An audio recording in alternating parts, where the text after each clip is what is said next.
মক্কার মানুষ নাকি হজ পায় না। তো আমাদের গাজীপুরের সৌন্দর্যের কথা শুনতে হয় আমাদেরকে অন্য জেলার মানুষের কাছ থেকে।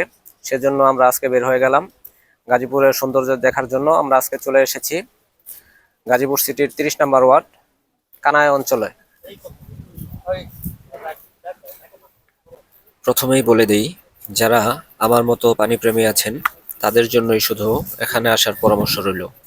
কেননা এটি হচ্ছে একটি গ্রামীণ এলাকা এবং এখন বর্ষার সিজন, তাই এখানে পানি ছাড়া দেখার মতো আর তেমন কিছু নেই। তাই আপনারা যারা পানি দেখতে খুবই ভালোবাসেন তারা এখানে এসে বিকালবেলা একটু সময় কাটিয়ে যেতে পারেন, অবশ্যই ভালো লাগবে।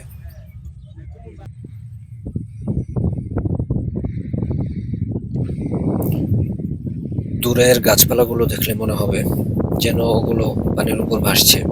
আপনি ইচ্ছা করলেই ছুটে যেতে পারেন ছোট নৌকাগুলো নিয়ে ওখানে, অথবা রাস্তার একপাশে বসে উপভোগ করতে পারেন গাল ছুঁয়ে যাওয়া শীতল বাতাস। সর্বোপরি কথা হচ্ছে, এটা কোনো পার্ক বা পর্যটন কেন্দ্র নয়, তাই এখানে আসলে যে আপনাদের আহামরি ভালো লাগবে এরকমটা নয়। আপনারা যারা গাজীপুরের ভেতরে থাকেন তারা ক্লান্তি দূর করার জন্য অল্প কিছু সময় এখানে বসতে পারেন। এখানে খাওয়া দাওয়ার জন্য তেমন কোনো ভালো হোটেল বা ফাস্ট ফুড নেই। আপনারা হালকা পাতলা কিছু খাবার এখানে পেয়ে যেতে পারেন, ঝালমুড়ি, চটপটি, ফুচকা এসব। তো আমার যেহেতু পেটের সমস্যা তাই আমি আজকে এগুলো কিছু খাচ্ছি না, তবে আপনারা এসে নৌকাতে চড়ে অবশ্যই এগুলো ট্রাই করে যেতে পারেন।